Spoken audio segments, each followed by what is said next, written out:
Bonjour à tous. J'ai encore comme invité notre diagnostiqueur fétiche. On l'adore bien parce qu'en plus il est organisé, il a ses notes, il sait ce qu'on lui a posé la dernière fois et il revient avec ses notes, avec les appartements, les maisons de référence et donc du coup on repart pas à zéro. Ça c'est génial. C'est plutôt bien. Donc on a parlé la dernière fois derrière l'épaule du diagnostiqueur les moyens de chauffage. Oui. Et aujourd'hui le thème de ce tuto c'est de vous parler des moyens de production d'eau chaude. Ce qui est aussi super intéressant. Il y a des trucs, on va découvrir des trucs super passionnants. Alors, vous pouvez nous parler de l'appartement qui va nous servir de référence à cette étude. Ouais, donc notre appartement témoin, c'est un appartement typique de notre région troyenne, un appartement à Colombage en pan de bois qui a été rénové en 2010, donc il a déjà quand même une bonne isolation, qui donc fait une quarantaine de mètres carrés, ouais. Avec des murs donnant sur l'extérieur isolés. On a un mur donnant sur les parties communes qui a été isolé avec 5 cm de laine de verre, un plafond qui donne sur des combles également isolés, et notre plancher qui donne sur un local commercial. Donc dans notre exemple, on a pris un local commercial parce que contrairement à un appartement, un local commercial, le plancher est déperditif. Que si on est sur un appartement, on a un plancher non déperditif. Ouais, donc là, vous estimez quand c'est un commerce ou vous m'aviez dit un local professionnel, c'est pareil. Professionnel. On a une décote, on estime qu'il y a une perte de chaleur par le sol ou le plafond. Exactement, une déperdition. Okay. Ouais, c'est quand on a un local haute habitation. D'accord, ok. Bon, faut le savoir quand même, ça c'est important. Hein ouais, ok. Et donc première chose. Donc alors on a donc les fenêtres ont été également changées en 2010 et on a une porte en bois classique. On est chauffé donc par des radiateurs électriques, somme toute basique, et un ballon d'eau chaude sanitaire classique de 200 litres. D'accord, donc c'est une situation qu'on retrouve très très régulièrement. Très régulièrement. On n'est pas parti sur un truc bizarre, on est parti sur un standard. Ok. Alors première chose, on a déjà dans cet appartement un cumulus. Il a quelle taille ce cumulus? De 200 litres, wow. Qui est non catégorisé, c'est-à-dire qu'on n'a pas d'informations dessus, donc là, complètement classique. Là, je sens le mauvais plan. On va avoir un problème, là, non? Il peut y avoir un problème. Ok. Alors, ça donne quoi avec ce cumulus de 200 litres? Donc là, on se retrouve avec un logement qui est classé en E, donc qui est classé en E de par sa performance énergétique, qui amène à 257. Ok, d'accord. Et comme on est sur du tout électrique, on est à 8 Un appartement de 40 mètres carrés, vous mettez pas un cumulus de 200 litres. Ça me paraît un peu bizarre. C'est beaucoup. Ça fait beaucoup. Quoique, on en reparlera tout à l'heure. On peut en reparler. Ouais, il y a un truc qui peut être intéressant. Donc, si on met un 150 litres, allez. Donc, c'est encore beaucoup, quand même. 150 litres, ça reste beaucoup. À savoir qu'en principe, on est préconisé pour 50 litres d'eau chaude par habitant par jour. Donc dans 40 mètres carrés, souvent on va être 2 occupants. Donc en principe, on serait autour de 100 litres. Ce qu'il faudrait, c'est un 100 litres. Il faudrait au moins 100 litres. D'accord. Par contre, sur notre exemple, donc si on part sur un ballon à 150 litres, donc un changement de 200 à 150 litres. J'ai la réponse. Vous avez déjà la réponse. Donc là, effectivement, donc on passe à 249, et ce qui nous fait passer notre appartement en D. D'accord. Et on a gagné 8 points. Et on a gagné 8 points. Et surtout, une lettre énergétique. Et une lettre, mais là, c'était juste à la limite, quoi. On est juste à la limite. Donc, on a gagné 8 points. Après, on passe à un 100 litres. Donc, si on passe à un 100 litres, alors il y a quasiment pas de différence. On passe à 248. Oui, en effet, ouais. Et un 50? Et si on part sur un 50 litres, donc là, on serait à 234. Donc, c'est plus intéressant. Maintenant, 50 litres, ça reste petit. Ok. Donc, 234, on a gagné 23 points. C'est pas mal quand même. 23 points par rapport aux 200 litres. C'est bien.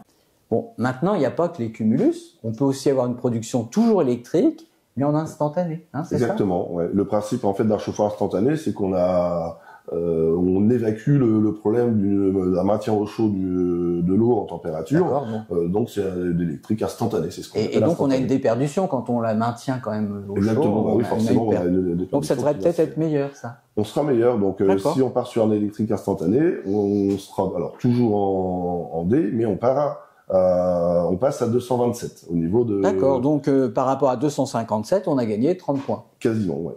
Bon, c'est bien. Qu'est-ce qu'il y a d'autre après? Après, on a aussi l'instantané gaz. Alors l'instantané gaz, donc c'est plus performant parce que là, donc on arriverait à une performance à 203. Ok.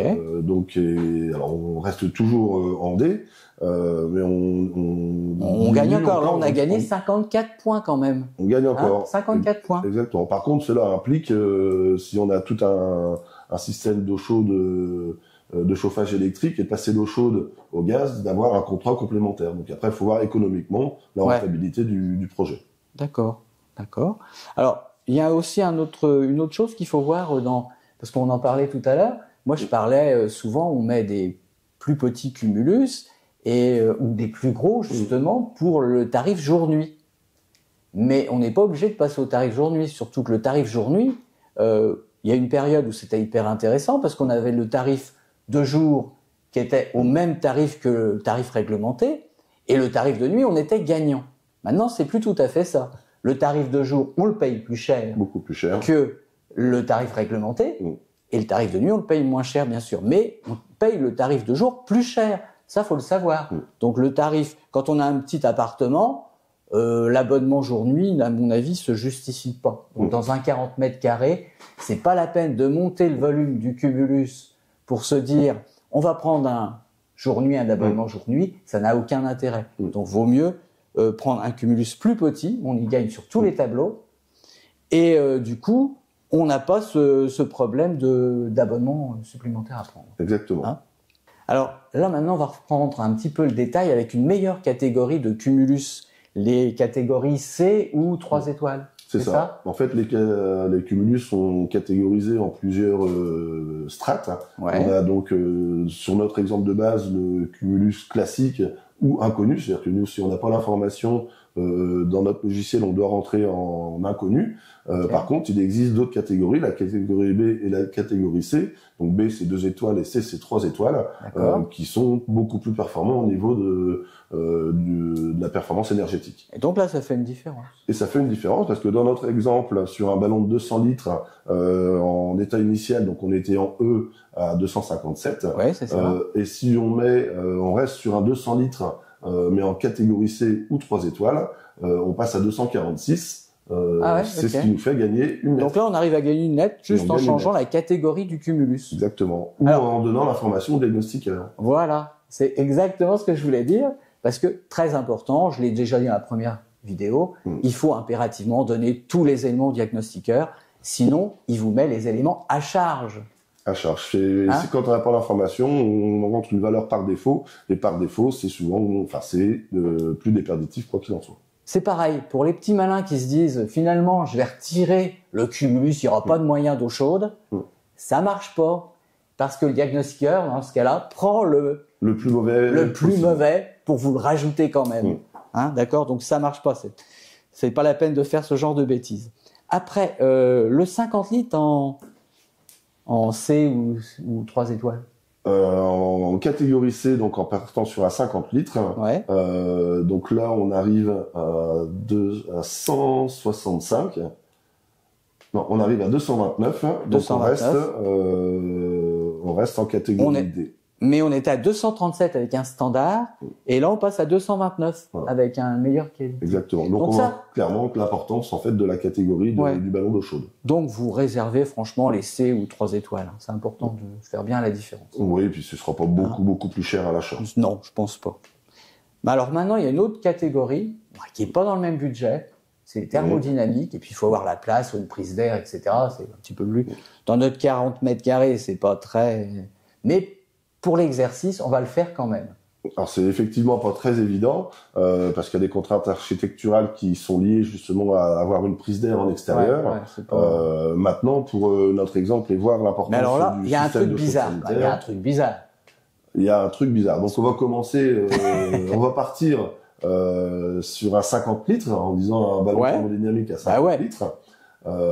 Et on se dit que ça va être le meilleur résultat, comme avec les cumulus standards. Comme avec les cumulus standards. En diminuant la taille.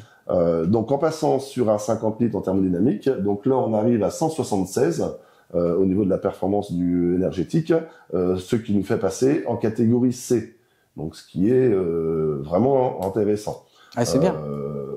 Donc là on est sur un 50. Et là on a gagné 81 points par rapport au gros cumulus standard à 257. Exactement. Ok. Donc après, on va faire Bon, le on peut passer 150. sur le 150, Allez, donc on fait le en se 150. disant que quand un cumulus classique électrique, donc on va gagner en performance, plus on va diminuer la contenance du ballon. Donc on peut estimer que ça va être pareil sur le thermodynamique. On va gagner on va gagner encore. Alors, donc là, on part à 150 litres. oui. Et là, étonnamment, c'est plus intéressant un 150 litres qu'un 50 litres, parce que là, on arrive à une performance à 168. Ça, c'est une surprise. Là, c'est une surprise. Ça va sens contraire des cumulus standards. Exactement. Et donc, on va trouver la même logique. Alors, on va remonter très vite.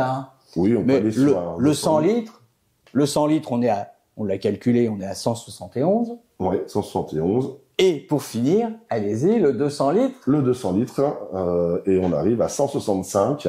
Donc catégorie C, en classe C toujours, et là on se rapproche vraiment de l'étiquette énergétique B, qu'on peut voir après sur d'autres thèmes. Bon, alors dans ce cas-là, de toute façon, je suis pas sûr qu'il faudra regarder les différences prix, mais je vais l'étudier. Je vous mettrai des petits commentaires en texte derrière la vidéo. Je vais prendre le temps après en post-production de faire tout ça et de rajouter. Mais là, avec un 200 litres, c'est là qu'on a les meilleures performances en thermodynamique. Exactement. Ce qui est bon, bizarre, 40 mètres carrés, 200 litres. Ça fait beaucoup quand même. C'est du luxe quand même. Ça fait beaucoup. Ça va prendre beaucoup de place. Voilà, je crois que là, on a fait le tour. On est bien, on voit la pertinence justement de l'impact que peut avoir uniquement la production d'eau chaude sanitaire sur la performance et sur l'étiquette énergétique de notre logement, et que tous les détails en fait sont hyper importants pour pouvoir renseigner correctement un DPE. Alors, n'oubliez pas de donner tous les renseignements diagnostiqueurs. C'est la base. Et là, pour résumer, notre écart le plus grand entre le cumulus standard mal choisi et le thermodynamique, on a quand même 92 points. 92 points. Ce qui est énorme, juste pour le moyen de production d'eau chaude. On passe de E à C, ce qui est magnifique. Ouais. Bon. Écoutez, Monsieur Perrier, encore merci. Toujours aussi efficace. Vous nous avez fait un truc qui est carré, qui est parfait. Toujours avec l'ordinateur le même. Il s'use de plus en plus, je sais pas si vous avez remarqué. Il commence à user. Écoutez, je vous remercie de nous avoir écoutés. Et puis j'espère qu'on vous a donné des tuyaux et des données qui vont vous servir réellement dans vos investissements. À bientôt pour un prochain tuto. Au revoir. Au revoir.